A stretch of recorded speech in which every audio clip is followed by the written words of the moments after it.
बहुत स्वागत है आपका। आप देख रहे हैं पद्मेश 24/7 न्यूज़ बुलेटिन की शुरुआत करते हैं हेडलाइन से।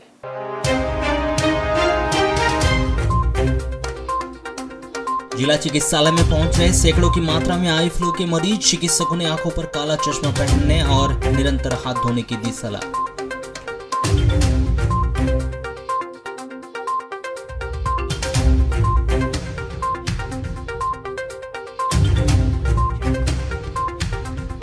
खैलानी जनपद के ग्राम पिंड के पार निवासी आदित्य दमाहे का भारतीय वॉलीबॉल टीम में हुआ चयन। अर्जेंटीना के लिए रवाना हुआ खिलाड़ी जिला सहित मध्य प्रदेश का रोशन करेगा नाम।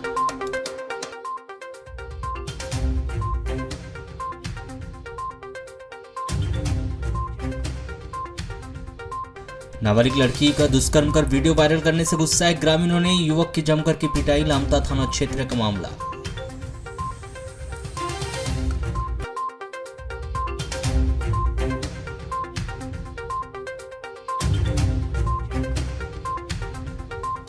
विधायक और जिला प्रशासन के आश्वासन के बाद भी नहीं बन पाई 4 किलोमीटर की सड़क। ग्रामीणों ने शासन प्रशासन के खिलाफ पनप रहा आक्रोश। 8 अगस्त को एकोड़ी के ग्रामीण करेंगे चक्का जाम।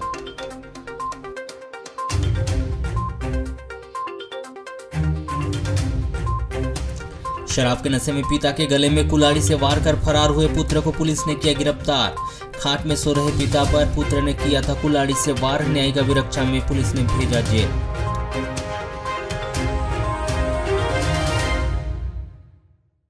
विद्वान प्रथम जिला एवं अपर सत्र न्यायाधीश अमर कुमार शर्मा की अदालत ने एक आरोपी को पत्नी की हत्या करने के आरोप में आजीवन कारावास की सजा सुनाई। यह आरोपी उमेश कुमार पिता मेहतर कुर्राहे 27 वर्ष ग्राम ठेमा थाना बहेला निवासी है, जिसने अपनी पत्नी प्रेमलता के चरित्र पर शक कर उसकी हत्या की थी। विद्वान अदालत में इस आरोपी को आजीवन कारावास के अलावा 50,000 रुपये के अर्थदंड से भी दंडित किया है। अभियोजन के अनुसार प्रेमलता उर्फ ज्योति का मायका ग्राम चिगली थाना बहेला का है, जिसकी शादी उमेश कुमार कुर्राहे ग्राम ठेमा निवासी के साथ 28 जून 2020 को सामाजिक रीति रिवाज से हुई थी। शादी के बाद उमेश कुमार अपनी प्रेमलता के साथ ग्राम गर्रा में कमरा लेकर रहते थे और 10-15 दिन में उमेश अपनी पत्नी प्रेमलता के साथ अपने गाँव ठेमा आते जाते रहता था। अक्टूबर 2020 को दुर्गा पूजा की सप्तमी के दिन उमेश अपनी पत्नी प्रेमलता के साथ ग्राम ठेमा आया था, जहाँ 2 दिन रुकने के बाद उमेश अपनी पत्नी के साथ अपने ससुराल ग्राम चिगली गए थे। 28 अक्टूबर को सुबह 10 बजे उमेश अपनी पत्नी प्रेमलता के साथ अपने घर ठेमा आए थे। उस दिन दोनों पति पत्नी घर में ही थे। उमेश का पिता मेहतर कुर्राहे अपने खेत काम करने चला गया था। शाम को जब वापस आया तो सभी लोगों ने रात में खाना खाया। खाना खाने के बाद उमेश अपनी पत्नी प्रेमलता के साथ अपने कमरे में सोने चले गए थे। परिवार के लोग भी सो गए थे। 29 अक्टूबर को सुबह जब परिवार के लोग उठे तो उन्होंने प्रेमलता को देखा तो वह बेहोश पड़ी हुई थी और कमरे में उमेश नहीं था। तब मेहतर कुर्राहे ने अपनी बहू प्रेमलता को उठाकर बहेला के हॉस्पिटल ले गया। डॉक्टरों के द्वारा चेक करने पर प्रेमलता को मृत होना बताया गया, जिसके बाद उसकी लाश ठेमा लाई गई। सूचना मिलने पर प्रेमलता के मायके पक्ष भी लोग आए। बहेला पुलिस ने प्रेमलता की लाश का पोस्टमार्टम करवाया। मर्ग जांच के उपरांत प्रेमलता की गला घोंटकर हत्या करना पाए जाने पर धारा 302 भारतीय दंड विधान के तहत अपराध दर्ज कर जांच शुरू की गई और इस मामले में संदिग्ध और मौके से फरार प्रेमलता के पति उमेश को हिरासत में लेकर पूछताछ करने पर उसने अपनी पत्नी प्रेमलता की गला घोंटकर हत्या किए जाने का अपराध कबूल किया। उमेश ने अपनी पत्नी के चरित्र को शक में लेकर उसकी गला घोंटकर हत्या की थी। उमेश कुमार को पत्नी की हत्या करने के आरोप में गिरफ्तार किया गया और विवेचना के अनुसंधान के उपरांत अभियोग पत्र पेश किया गया था। यह मामला प्रथम जिला एवं अपर सत्र न्यायाधीश अमर कुमार शर्मा की अदालत में चला, जहां अभियोजन पक्ष आरोपी उमेश कुमार कुर्राहे के विरुद्ध आरोपित अपराध सिद्ध करने में सफल रहा, जिसके परिणाम स्वरूप विद्वान अदालत ने मामले की समस्त परिस्थिति को देखते हुए उमेश कुमार कुर्राहे को पत्नी प्रेमलता की हत्या करने के आरोप में दोषी पाते हुए उसे धारा 302 भारतीय दंड विधान के तहत अपराध में आजीवन कारावास व 5,000 रुपये से अर्थदंड से दंडित किया है। भरवेली थाना क्षेत्र के अंतर्गत आने वाले गांगुलपारा जलाशय के ग्रामीण सातनारी झरने में डूबे युवक का 30 घंटे बाद भी पता नहीं चल पाया। वहीं 30 जुलाई को देर शाम होने की वजह से एसडीआरएफ की टीम के द्वारा रेस्क्यू कार्य नहीं किया गया था, किंतु 31 जुलाई को एसडीआरएफ की टीम के द्वारा दिन भर रेस्क्यू चलाया गया। उसके बाद भी युवक का कहीं पता नहीं चल पाया। आपको बता दें कि युवक अमन पिता शिव कुमार सोनवानी उम्र 22 वर्ष बुद्ध विहार के पास ग्राम कोसमी का रहने वाला था, जो 30 जुलाई की दोपहर में अपने दोस्तों के साथ गांगुलपारा जलाशय के समीप सतनारी झरने में नहाने गया था, जहां सेल्फी लेने के दौरान झरने के अधिक पानी में जाने की वजह से युवक के डूबने की जानकारी उसके दोस्तों के द्वारा पुलिस को दी गई थी।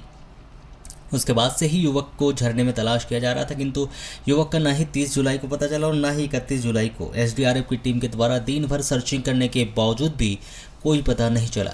वहीं 31 जुलाई को चलाए गए इस रेस्क्यू ऑपरेशन में भरवेली पुलिस थाना के प्रभारी सहित पुलिस के आला अधिकारी व युवक के परिजन घटनास्थल पर मौजूद रहे। वहीं कंट्रोल रूम में सूचना देने पर एसडीआरएफ का बल भी गांगुलपारा के सतनारी झरने में युवक को खोजती रही। प्रातः 6 बजे से रेस्क्यू किया गया, पर शाम तक उन्हें सफलता हाथ नहीं लगी। लालवारा नगर मुख्यालय के जनपद पंचायत के सामने स्थित बिरसा मुंडा आदिवासी सामुदायिक भवन में विकासखंड शिक्षा अधिकारी कार्यालय के द्वारा 31 जुलाई को विदाई समारोह कार्यक्रम का आयोजन किया गया। इस अवसर पर सर्वप्रथम उपस्थित जनों ने मां सरस्वती के छायाचित्र के समक्ष दीप प्रज्वलित कर माल्यार्पण किया। इस विदाई समारोह के अवसर पर विकासखंड शिक्षा कार्यालय के कर्मचारी व स्कूल के शिक्षक गणों के द्वारा सेवानिवृत्त हुए विकासखंड शिक्षा अधिकारी केजी का विसेन का तिलक वंदन, शाल, श्रीफल व स्मृति चिन्ह भेंट कर विदाई देकर उनकी दीर्घायु की कामना की। बारिश और बाढ़ के बीच मौसम जनित बीमारियों ने इन दिनों शहर से लेकर ग्रामीण क्षेत्रों तक अपना कहर दिखा रही है। बात करें आज सबसे अधिक यदि कोई संक्रमण हॉस्पिटलों में नजर आ रहा है तो वह है आंखों का संक्रमण, जो छोटे बच्चों से बड़ों तक आई फ्लू संक्रमण अधिकतर नजर आ रहा है, जिसमें आज शहर के जिला चिकित्सालय में ओपीडी सहित डॉक्टरों के पास सैकड़ों लोगों की भीड़ लगना शुरू हो गई है। ऐसा एक नज़ारा जिला चिकित्सालय स्थित ओपीडी कक्ष में 31 जुलाई को भी देखने को आ रहा है। आपको बता दें कि इन दिनों बारिश का मौसम चल रहा है और अधिकतर इसी मौसमी बीमारी से उत्पन्न होने वाली बुखार, दस्त, डायरिया जैसी बीमारियां अधिकतर जिले में नज़र भी आ रही है। लेकिन यह बीमारियां तो सामान्य दिख रही, किंतु अभी जो आँखों का आई फ्लू है वह जिले में काफ़ी अधिक मात्रा में देखने को मिल रहा है, जिसमें कोई भी उम्र के युवा या वृद्ध से लेकर बच्चे तक कोई भी अछूता नहीं है।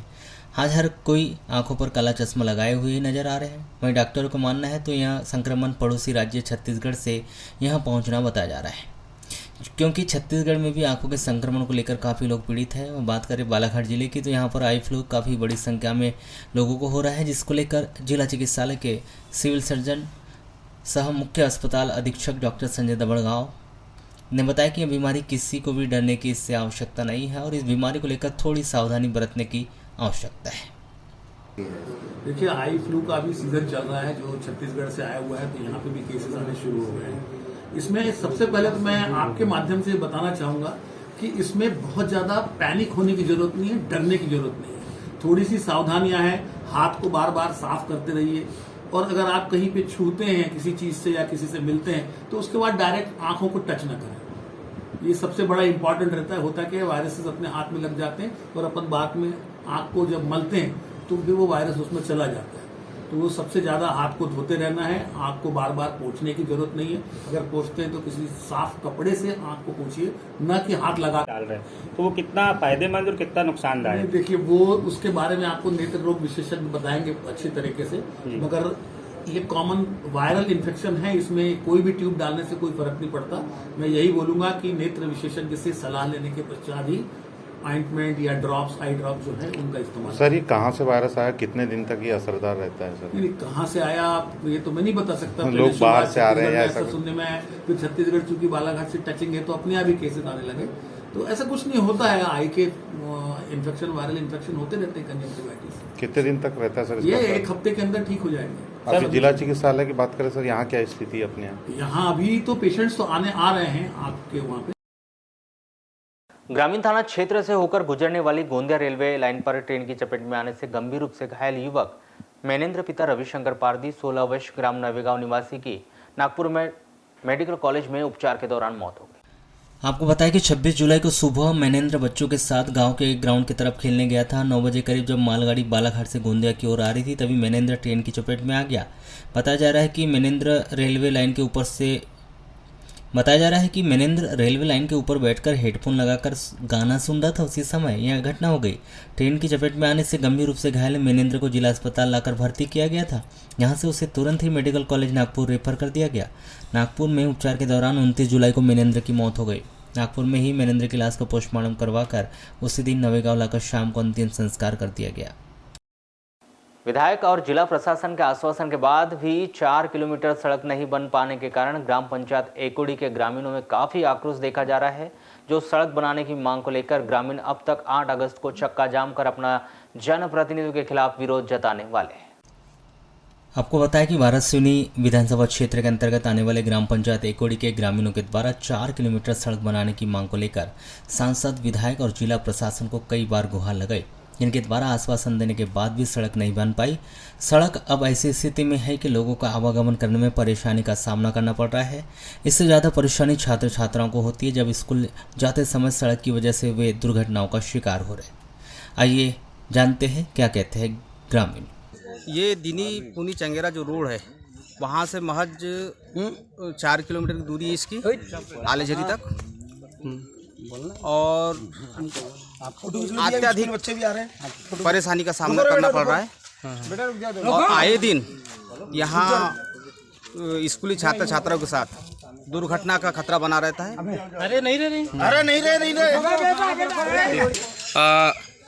आप लोगों ने क्या सर, हमको परेशानी तो बहुत है यहाँ पर। क्या है, हमारे नन्हे मुन्ने बच्चे क्या है स्कूल आ रहे हैं, जा रहे हैं, और रोड इतनी ज़्यादा ख़राब है कि गिरते पड़ते यहाँ पर चल रहे हैं। और स्थिति तो आपको दिख ही रही है यहाँ पर वर्तमान में अभी।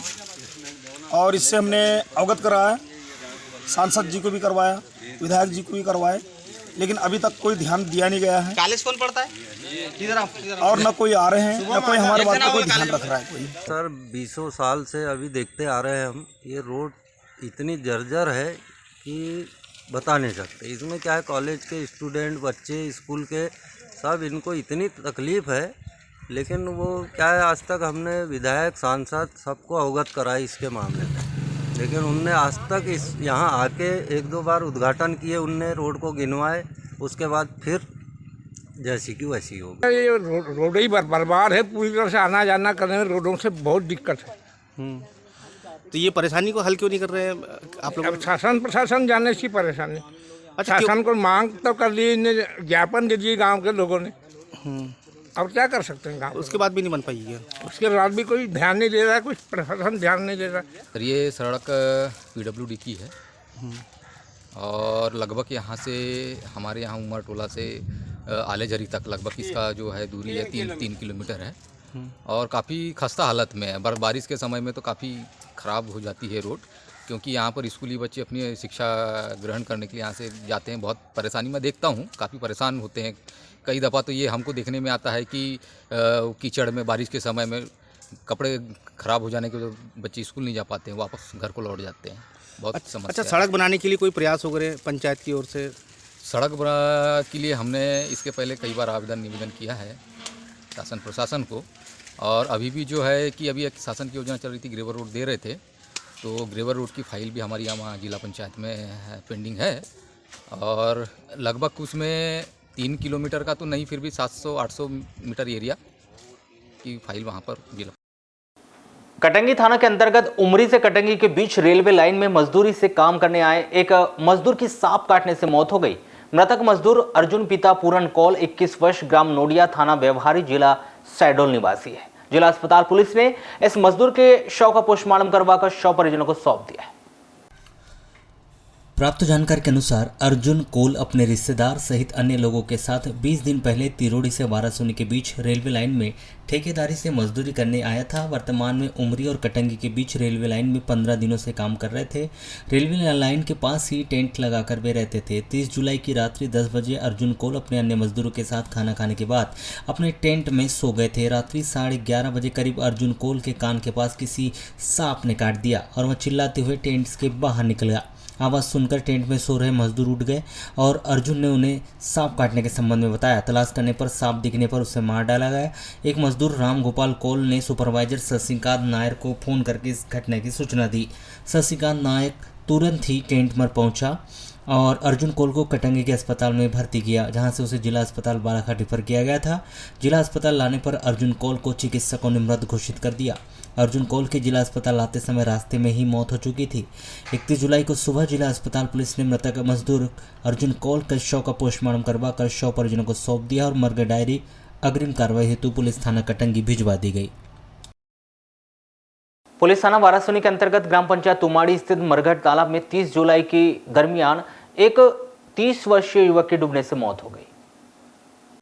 प्राप्त जानकारी के अनुसार मृतक अविनाश पिता अशोक फूलो के 30 वर्ष निवासी तुमाड़ी अपने घर में शाम करीब 6:30 बजे खेत की ओर जा रहा हूं कर बताकर घर से निकला था, जो देर रात तक घर नहीं पहुंचा, जिसके परिजनों के द्वारा आसपास पतासाजी की गई, परंतु कहीं भी पता न चलने पर वारासिवनी थाने में गुम इंसान दर्ज कराया गया। वहीं पतासाजी के दौरान परिजनों को मरघटी तालाब के ऊपर मोटरसाइकिल और अविनाश के कपड़े मिले, जिसकी जानकारी उनके द्वारा पुलिस को दी गई। पुलिस ने 31 जुलाई को मौके पर पहुंचकर तालाब से गोताखोरों के माध्यम से अविनाश का शव बरामद कर आवश्यक पंचनामा कार्रवाई कर शव का पोस्टमार्टम कर परिजनों को अंतिम संस्कार हेतु सुपुर्द कर दिया गया है। वहीं मामले में मर्ग कायम को जांच प्रारंभ की गई। घटना ये हुई कि घर से निकला लड़का 6:30 बजे और तालाब तरफ गया और खेती का काम चालू है और बीच में देखे हमने देख पता कहाँ गया कहाँ नहीं। बाद में पता चला कि वो गाड़ी थी और कपड़े लगते थे उसके, और कपड़े थे, मोबाइल था, चप्पल भी थी, और वो नज़र नहीं आया। ये क्या बताकर निकला था घर से? बता कि इसलिए गया था, चलो आता हूँ खेत तरफ से मैं। अच्छा, तो अभी बॉडी कितने बजे मिली? बॉडी सुबह मिली, सुबह 8-9। तालाब तरफ ही खेत है क्या? हाँ, उधर भी है और इधर भी है। कौन सा तालाब है? यह है तालाब मरघटा तालाब। कैसे पहचाने की? अविनाश उर्फ मोनू निवासी तुमाड़ी का कल शाम को बिना बताए घर से कहीं चला गया था, जिसको लोगों ने आसपास तलाश किया, परिजन नहीं मिलने पे शाम को गुमनाम कायम हुआ था। तलाश के दौरान गांव के पास में तालाब बना, वहाँ पे उसके चप्पल और जूते मिले, कपड़े मिले, तो लोगों ने शंका के आधार पर तलाश किया तो तालाब में उसकी डेड बॉडी मिली।